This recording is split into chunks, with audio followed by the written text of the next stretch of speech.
Hey, what's up you guys, it's Ch44 and welcome back to my channel. In today's video, we're going to go into chapter 44 of I'm Glad My Mom Died by Jeanette McCurdy.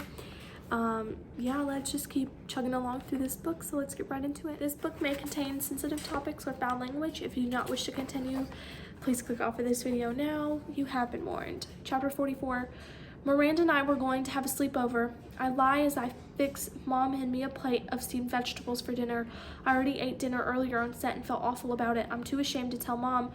What am I going to do alone without you? Mom asked genuinely, fighting back tears. I'll miss you more than anything. I just love you so much, Net. I'll miss you too, Mommy. This is just something Miranda and I have been planning for a while. I lied twice with this one. The first lie is that I'll miss her. I won't miss her. I will be happy to have space from her. She's been sleeping in my bed every night since we moved into our not-so-low apartment, and it's hard to sleep because she clings to me all night long. The second lie is that Miranda and I are having a sleepover. We have sleepovers every couple of weeks, but not tonight. Tonight, Joe is going to stay with me, but Mom can't know about Joe because Mom would never approve. Mom only approves of me hanging out with two types of boys, Mormons and gays, and even then, she wants to supervise the hangout just because a boy reads third Nephi. I set the plate of steamed vegetables in front of Mom. She pokes out a cube of squash before forking it in her mouth. Yes, but I need you right now, Net, Mom says, looking down. I'll be back tomorrow, I say gently, hoping this would comfort her enough for us to be able to move from the topic. There's a long pause where I wait for Mom to say something. She looks off and her eyes glaze with an intensity that seems disassociative. It scares me. Just as I'm about to ask her what's going on, she snaps her head toward me, picks the TV remote up off the coffee table and chucks it at my head. I duck aside to avoid it.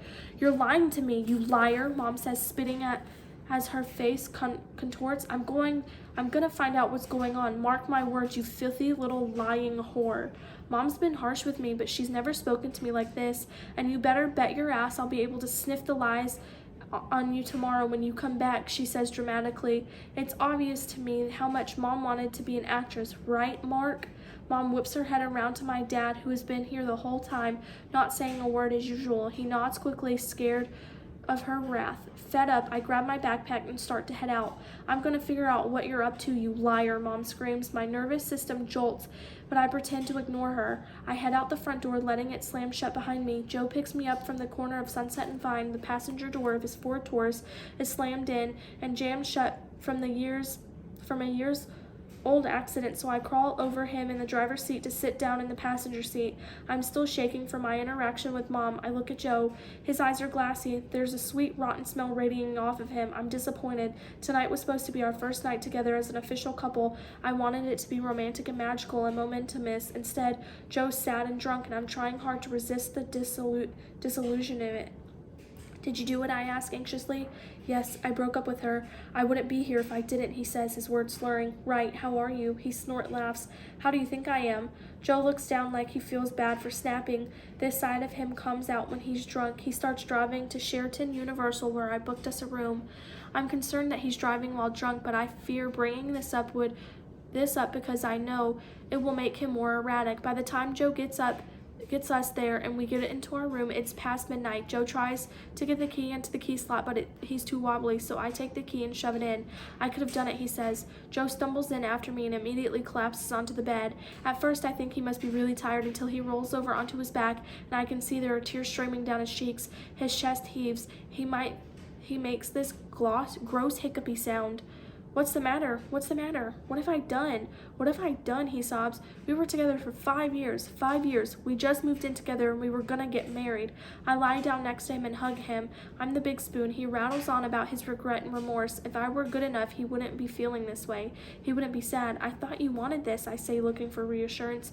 You won't even have sex with me, he wails. It's true. I won't have sex with him, even though my family stopped going to church. There are still a few rules of religion that for whatever reason I can't bring myself to break, one of them being no sex before marriage. We've been seeing each other for the past 3 months. We keep things secretive at work, which really caused the tension to build up. Then after work, most nights we get together for a few hours at his place if his girlfriend's not around, at his friend's place if she is. We've made out and rubbed on each other, but we've never had sex, and I've never even touched his penis. I'm sorry, I'm just not ready, I tell him with finality that makes me proud. Well, can you give me a blowjob at least? Joe lifts his head off the bed like a hopeful, needy puppy. I don't want to do that. Joe throws his head back onto the pillow and tears are replaced with a sharp anger. This is ridiculous. My needs aren't being met.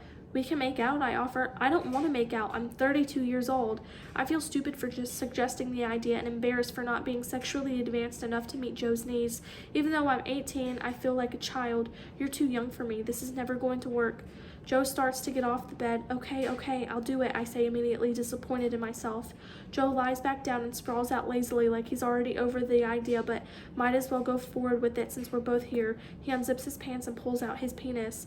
I look at it for a long time. What am I supposed to do? I've never done this before. Yeah, it's not a turn on when you say shit like that.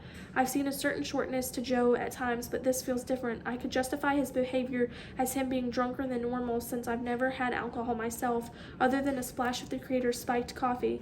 This is hard for me to gauge. I usually just guess how much he's had, and by how crooked he's walking or how slurred his words are, I could also justify his behavior as him being overwhelmed with grief from his breakup, but I honestly don't even need to justify it as anything because I'm so desperate to be with him.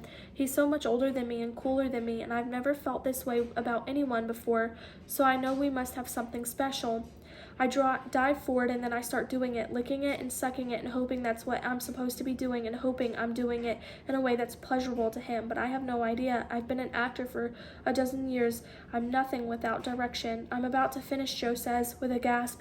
It sounds like it's a good thing. I don't know what's about to happen. Speed up a little bit. Thank you, I say. Direction. And then suddenly something that tastes like warm liquid plastic shoots into my mouth. I spit it out over the bedspread. Something came out. Oh my God, something just came out. Yeah, it's cum. Joe looks at me with dull annoyance. What's cum? Joe turns on his side, facing away from me, and clutches the pillow tight to his chest. He takes a long breath. What have I done? He asks. That is the end of chapter 44. I will see you guys in the next video. Bye.